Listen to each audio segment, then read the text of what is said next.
So we know that Shannon Sharpe is out of ESPN, but I must state respectfully that as a colleague in this space, that I'm not happy for the decision that ESPN made. I do recognize that there are circumstances in which these corporations must be politically correct, but there are also times where we must be able to differentiate between what actually impacts our brand in terms of our corporate status and what should actually remain part of our personal and or professional lives. And so with that being said, I want to wish him well and all that he does. I do believe that ESPN will suffer ratings as a result of that. That's just my take on it. This is particularly true when you look at what recently has transpired, even in the case of Sean Combs, where the Department of Justice thought that they had the evidence necessary to prosecute and attain a conviction, which anyone who knew about the facts of the case as alleged and those that were stipulated and or understood or read through the indictment knew or had reason to know that the Department of Justice was not going to get a conviction on issues of sexual misconduct as it pertains to sex trafficking, kidnapping, false imprisonment, etc., but rather under the Mann Act, which simply just means that he transported persons for the sole purpose of engaging in acts of prostitution. So what do you do when people like Sean Combs, who's given so much back to the community, like Shannon Sharpe have, where their personal lives have grossly impacted and or impeded what they have done professionally? And so I think it's always necessary and important for us to remember the good that people did within the scope and the ambit of that which they were hired and or retained to do. And so again, wherein you look at the issue of a Sean Combs and a Shannon Sharpe, and you look at the allegations that have been lodged against them, you then ask yourself, how should these allegations impact them and their professional lives versus what it is they have done and or have been accused of doing in their personal lives? And then it goes deeper than that, wherein you have women who have alleged that they have been victims of rape. And in lieu of these individuals going to the police who are equipped to engage in investigative services, who are equipped based upon the investigation to secure the evidence necessary to attain an indictment and thereupon pursue you for criminal charges, and someone bypasses that. Now, let me digress. I'm not talking about those who fall under CVA, Child Victims Acts, where they were children at the time. I'm talking about this new wave of women who can come back and say that they've been sexually assaulted, sexually abused, physically abused, and or raped, but those women don't go to the police. And they immediately pursue you civilly. Oftentimes, the goal of pursuing one civilly and not criminally under those circumstances is generally nothing more than the wave of the carrot so that someone could come out their pocket and pay. And I really, when I thought about Sean Combs agreeing to pay Casey Ventura, I had said from day one, she's a trick, not a Vic, and people now learn that. And I got a lot of flip and flashback from that, and that's fine. And I got to clap back. Okay, because look at the verdict. Nothing for him regarding sexual misconduct, sex trafficking, false imprisonment, kidnapping, etc. The best they can do is the Mann Act, which is, again, to transport a person for prostitution. Well, if they're going to start doing that, then they need to shut down IG, and they need to go after Zuckerberg, because that's what a lot of the athletes and entertainers are doing. They go to IG, they meet these whores, these tricks, or girls just, willing to suck and swallow it off of DICK. And, otherwise you see those girls at a Motel 6, but y'all flying them the Four Seasons, Bellagio, Dubai, etc. And so that's Mann Act violations. You're taking these women, you're transporting them for the sole purposes of prostitution. I don't care that you dress it up with regard to, we took them out to eat first, or they flew in, but you're flying them in for that sole purpose. It's a sexual exchange, right? So if we're going to start pursuing those issues, then you go to the head of these corporations like Facebook and you shut them down.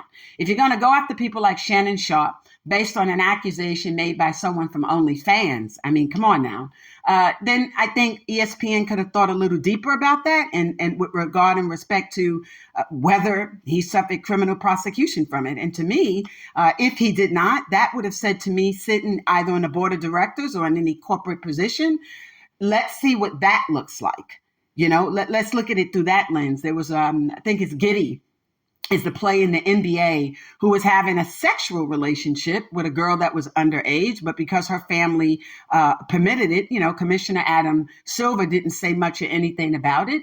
Yet he's gone after many other players for other things, like the cardinal sin, Toronto Raptors, where you terminate individuals for gambling and you make the presumption that they gambled against the game and know themselves. Yet we promote gambling in the NBA. I call it the new game: gambling, alcohol, marijuana, and escorts. So when you look at all of that that's transpiring within the scope of professional sports, it doesn't just lend itself to being an athlete itself. It's everything that comes with that. So it's those who are in commentating, those who are sports analysts, those who engage in anchoring, et cetera, et cetera. Everything about that world becomes contaminated. So when you go after the Shannon Sharpes and you say this particular act has impacted and or caused and or will cause the ESPN brand to be adversely impacted, or the ABC Corporation, if you will, Disney, if you will, then we have to ask the bigger questions. Who's going to go after OnlyFans? These girls are not on there to simply sell an imagination. Let's just stop with the BS. It's the same thing that we're doing with IG. We know these girls are tricking on IG. And here's the thing. What you do with your two tits in a split so you can ride a dick, that's your business, bitch. I don't have a problem with that. Okay? I really don't.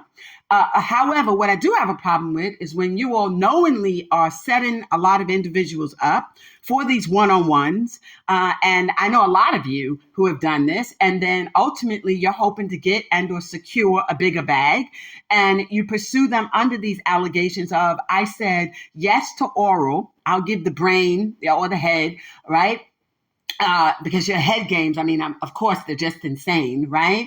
No, you're the one that's really insane. Everybody is crazy, right, Savannah? So to this end, wherein you are setting these guys up and you're inviting them into your spaces respectfully, and you say, well, I said yes to oral, but no to the whole, or I said yes to vaginal, but no to the whole, or I was just going to be there just to show my tetas and my coochie, that kind of thing.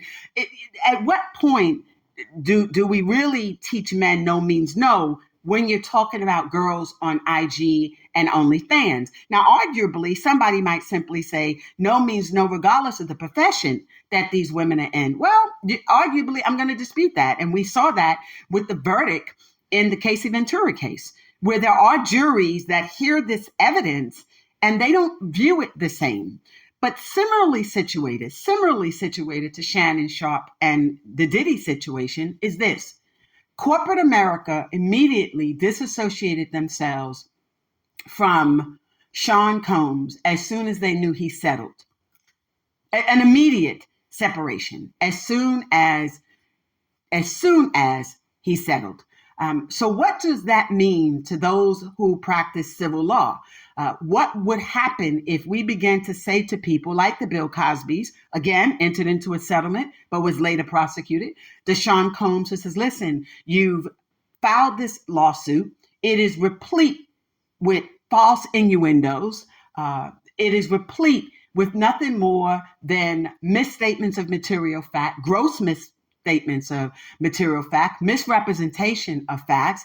But because of my image publicly and all that I have to lose, I would be willing to settle without accepting liability. 99% of all settlement agreements pretty much read the same way when it comes to that disclaimer. And that is that you're settling without accepting liability. What would happen to that process that really has been a great machine in America legal system if every time you do that, you still run the risk of an ESPN coming in and saying, we want you out, or a revolt saying to Diddy, a company that you started, we don't want you to sit at the chair, or everything from branding companies that he associated himself with, including the cannabis brand, the alcohol brand, notwithstanding the lawsuit he filed there. What would happen if we started saying to people, if you settle a lawsuit, it would cost you in the end anyway? So wouldn't it have not been better maybe for Shannon to just say, I'll see you at trial and I'm not going to settle with you at all? Or what will it cause people to do? Settle their scores outside of the court system, like the Ray Caruth type mentality? Y'all remember Ray Caruth? Got a girl pregnant, didn't want the girl to have his baby, so he set it up for the girl to be murdered. I mean, are we painting those type of environments now where we're saying to individuals, if you settle with a person, you're as culpable, as guilty, as liable as if you didn't settle at all? So similarly argued, where Shannon Sharpe enters into settlement and wherein the likes of a Sean Combs enters into settlement, and then the Department of Justice comes along and prosecutes him anyway, the Southern District of New York, Damian Williams. So if I were in Diddy's shoes and we basically said to Sean, I wouldn't settle nothing. I let that hoe prove everything. She's a trick, not a Vic. Let her prove everything. Now imagine after you bounce out that kind of money on a trick, and then you get the verdict that you got from a jury that heard all this overwhelming evidence and basically heard she's not a Vic. She was a willing participant. Yes, there was issues of domestic violence, but those issues had nothing to do with her being forced into these so-called quote unquote freak offs. Her own testimony would suggest I was a willing participant because I knew if I didn't F him, he'd get somebody else to F him, right? Okay. So he faces life imprisonment initially based on that charge, sex trafficking.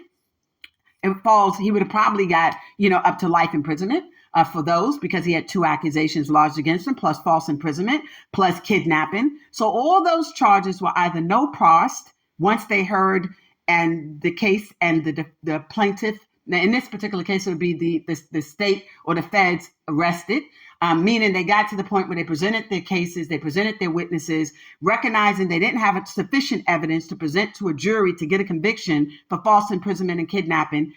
They basically no-prossed those. They dismissed those. But they presented to the jury the cases that mattered most. Sex trafficking. They didn't get anything on those. Those were mishit for both purported victims, right? But imagine if from day one, they had listened to those who are experts in this space of sex trafficking, or more compelling, imagine if they had taken the time to really look at the gist of the accusations that were being lodged and not got caught up in the emotionalism of Casey alleged that Sean raped her. Now, when she made the accusation of rape, she was still within the statute of limitation, a period in which it would have allowed for her to file a police report, to seek an arrest, followed by an indictment, followed by a jury trial, prosecute him. He was never prosecuted for the rape charge, but that was enough being mentioned within the ambit or the scope, respectfully, of the civil lawsuit for Sean, along with the other statements about Suge Knight and kid, blowing up kid's car and all this other stuff, all of the sensationalism, right? The added additives to the lawsuit that had no substance to start with, that would cause someone like a Sean and or even a Shannon Sharpe to say, you know what, let me just settle this. Let us settle this and move on. Again, wherein you have individuals who won't seek medical attention, who won't file the police report, who are within the statute of limitation, which is generally 7 years for an offense like that, to advance that cause before you settle with them civilly.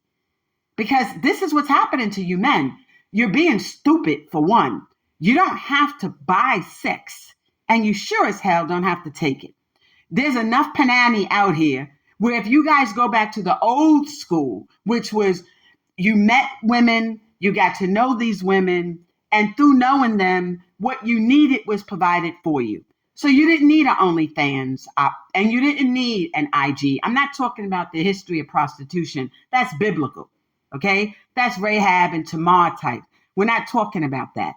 What I'm stating in terms of the need for you all to have those sexual desires satisfied at the risk of going on OnlyFans, going on IG, interacting with total strangers, would it not just be safer for you to try to meet young women? I'm not talking about underage right now, but women that are of your suit, women that you have an interest in, that you can get to know, and then that person can meet those needs. You know, in ancient biblical times, under the King David system, they had a wife, a secondary wife, a mistress, a concubine, and then a house of Hiram's. Let me repeat that. In ancient biblical times, and a lot of the Jews still adhere to this, King David, the house of King David, included a wife, a secondary wife, read it's in scripture, along with a mistress, a concubine, and a house of Hiram. When you have that type of access, you don't need an OnlyFans. You don't need an IG.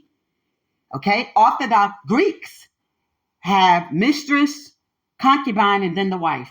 They believe the mistress is their one and one. That mistress is their best friend. That mistress is the one that they spill everything to. The mistress is the one they love through and through, and she meets all their needs. Then the concubine comes before the wife. The concubine is strictly for your bodily needs. That's all she's been assigned to do. Orthodox Greeks, okay, that's how their men needs are met and satisfied. And then there's the wife. They look at the wife as nothing more than the individual who legitimizes their children for inheritance or future or legacy. And she's the guardian of the house. Nothing more, nothing less, right?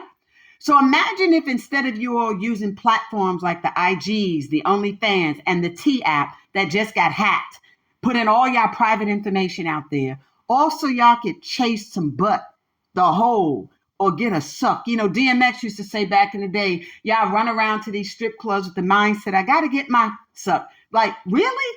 So when I, as a woman, think of all the avenues that some of you choose to take, and I look at how things used to be done, you know, I'm a baby girl. My brothers, my siblings are much older than I am. And so, and I listened to my father and my uncles, and I had that type of male structure, and I had community. But I had a lot of quote unquote big brothers too, respectfully. And I looked and watched how they did things. They weren't the strip club type.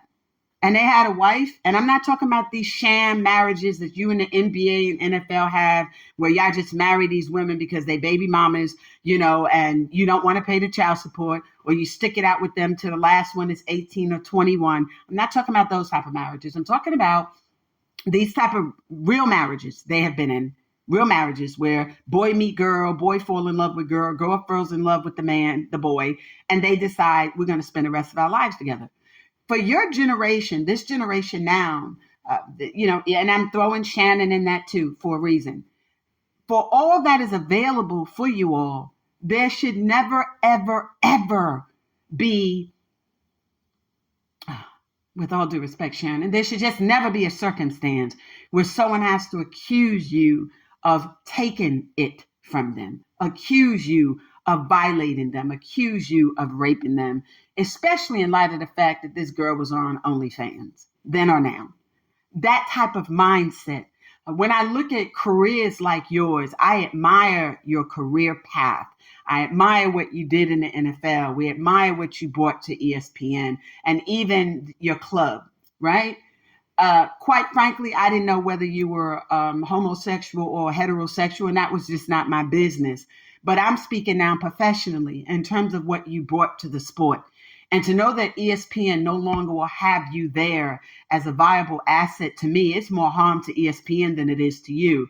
Primarily because even though ABC, Disney, quote unquote ESPN, even though all of them are trying to be politically correct, and yes, there's a growing population of a fan base of women. That is true. But I can bet you statistically that the majority of the ESPN viewing audience for the shows and platforms you're on are not women.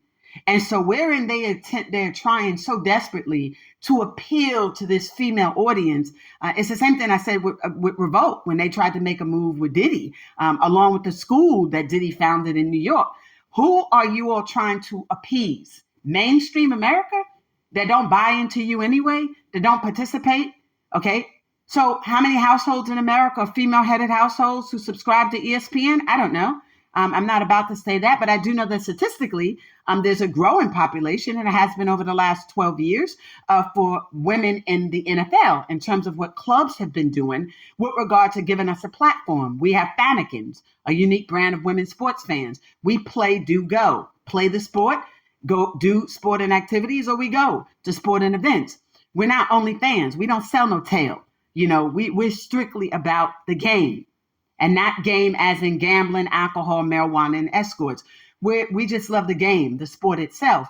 And so for you, my prayer is that another network, maybe Fox, will find it in their business mindset to bring you on board with them, because it is an asset. You are an asset to the game. I say this because I remember when Marv Albert and Barbara Costas also, all of them had accusations at one point in time that was lodged against them with regard to sexual harassment and or assault, and ultimately found their way back, before networks like NBC and others in this space. And I get it. I understand that there is a certain time wherein networks have to think about their brand. But when I think about the ESPN brand, I don't see women. When I think of, and I know that they're growing in that space, and I get all of that. But for what you have brought to the network, you and Stephen A. Smith alike, I'm disappointed that ESPN made that decision based on your willingness to settle a matter, and that being the consequence of your saying, I'm willing to settle this without accepting liability, but I'll be responsible if it means protecting the brand, protecting me, your family, et cetera, et cetera. I get that. But for an individual to do that, and then you still suffer the same consequences thereof, at the end of the day, what has happened to you, what has happened to Sean Combs, and what has happened to a host of other men, not just simply Black men, respectfully, is eventually no one's going to settle at all. And we're going to tie up the court systems. And in a way that people are going to say, I'd rather fight this to the very end. I don't care how many years it takes. I'm not going to settle, because to settle is more than a financial loss at that moment. For you, it's both career. And I know for the network and you, it's more than that as well. And so sorry to hear that you're no longer with ESPN. Again, I'm a strong advocate as a woman for what happens to us as women, but I'm very clear there's difference between tricks and vicks. And I don't allow people to just come out the closet and say that they're victims. And especially if you've been raped, I just want to know, if you're raped, then why not go to the police? And I, for one, believe and know personally and professionally, wherein you are a victim of rape, I want that kind of justice. I would want to see that person incarcerated. I would want to see that person put in prison. No money in the world at that moment is going to say to me that I have now been redeemed, that what has happened to me has or can be corrected through the lens of money. And so, again, situations like yours and Casey Ventura, when there's a rush to court, there becomes a rush to judgment by the public, by corporations, by sponsors and the like. I'm hoping that this does not adversely impact you to the extent that you're not able to pursue or continue your career in this space. I would have hoped that you didn't settle at all, quite frankly. And I fully understand that every person that chooses to settle is not settling because they're guilty. But unfortunately, for those who do not follow civil practice, for those who are not astute and or abreast of how the legal system may work, as soon as you settle, even in the corporate setting, even though we're saying we're not doing it for culpability, ultimately, that is what people see. They see guilt. When Sean decided to settle, I don't know why his team did it within 24 hours. To me, they already let the lawsuit be filed. In their particular case, they should have just let it fall out. Ultimately, people look at the bigger picture in terms of finances. What might a jury do? A jury may have done for you the same thing they did for Diddy. Not guilty, not guilty, not guilty, not guilty, guilty, guilty. On the Mann Act, okay. But if you start trying to prosecute people under the Mann Act, Southern District, New York, y'all gonna have big problems. Go after Zuckerberg first, because the biggest platform that would violate or be violative of the Mann Act is Facebook, and they own IG. It's Meta. Meta, and Meta owns IG. Next to that, you'd have to go after Elon, because that's where all that trafficking is taking place, and all the other smaller apps in between, even the Bumble types, right? Okay.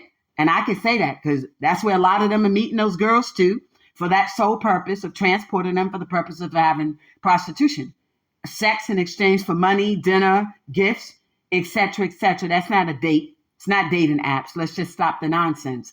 That being said, pray that things go well for you. Wishing you well, and hoping at the end of the day that ESPN, if they had an opportunity, or have another place for you that they won't go public with, that maybe they have another avenue that you can take with regard to what it is you do. If not, then what you might do, since you have a lot of followers already on the Shea Club, is be able to take that platform to the next level. And that might be creating your own platform with the followers you already have, and creating a space where you can talk sports there, and not just do what you've been doing on that platform, but add to it an element of sports. And so wishing you well. Sorry that you're gone, colleague. Your uncle, as if my love, Steve and Smith, uncles. Wishing you well.